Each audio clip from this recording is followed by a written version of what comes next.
Well, I have just learned one of life's hard lessons. Only fools fall in love with a stock.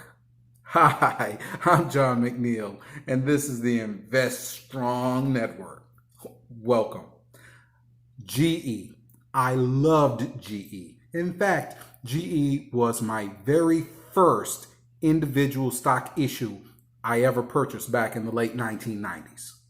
And for the first 8 years or so, GE performed excellently. Dividend was great, share price increased. I just could not be happier, right? Now, it got walloped by the financial crisis in 2008, 2009. That made sense. GE had a very large a financial component to it at that time, and the financials all got walloped, and GE was certainly one of them. And amazingly, GE never really recovered from the financial crisis. Now, the shares did rebound up as high as the high 30s back around 2013, 2014, something like that, before it began to decline again. And it was issue after issue after issue, always something, whether it was something with the financial sector or management, something. But I stuck by GE. I continued to feel that it would rebound and bounce back. But the recent crisis caused by the medical crisis that's gripping the globe, which basically devastated the aviation aspect of GE's business, and GE still has a financial component to it also, which is also, taking a wallop. And I've thrown in the towel. So this past week, I finally just liquidated all of my GE shares. And this was really, really painful. Number one, I took a financial loss. What are you going to do? Right? But the real pain came in the lesson that was learned. Because, see, I had all of the dividends from GE stock over the past 23 years or so reinvested. So when I sold the stock at this monster loss, then that meant basically all of the dividend income over this previous 22, 23-year period of time was wiped away, right? Only fools fall in love with a stock. I actually should have sold GE a long time ago, and I did not. And it ended up costing me greatly. Now, GE is actually only one component of a much larger portfolio, so I'll survive.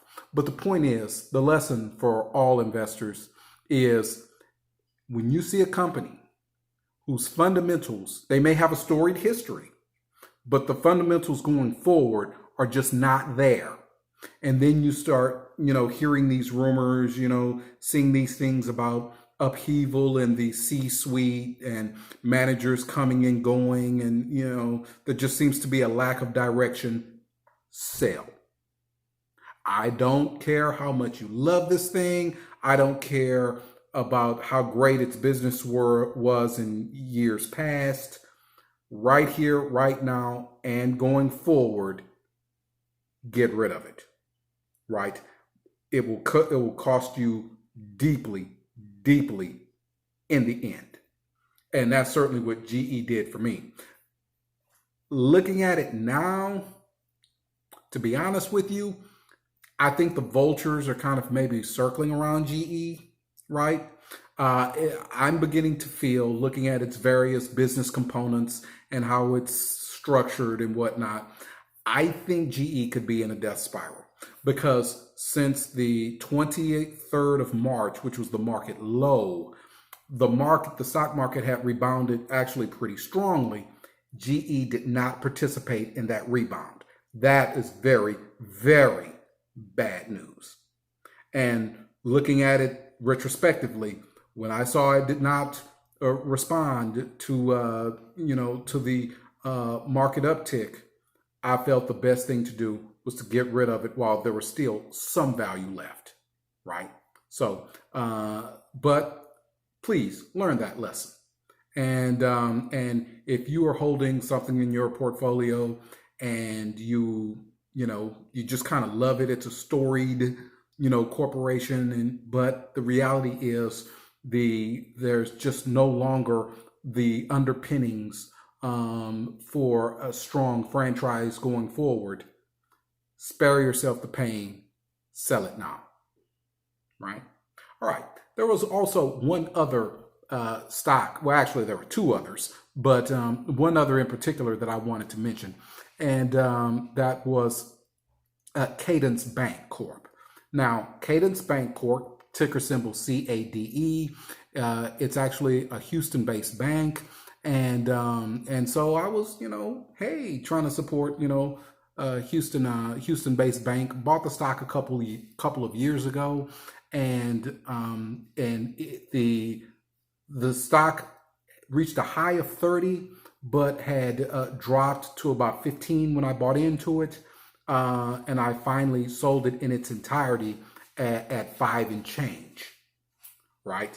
So Cadence is being walloped, like all the financials, by the financial crisis caused by the medical crisis. But also, Cadence Bank Corp did quite a bit of business in Houston's oil and gas industry. The oil and gas industry, as you know, is being walloped like you wouldn't believe at this point. And I'm beginning to believe that the FDIC may be paying a visit to Cadence Bank Corp's offices before too long. Sell now. And that's exactly what I did, right?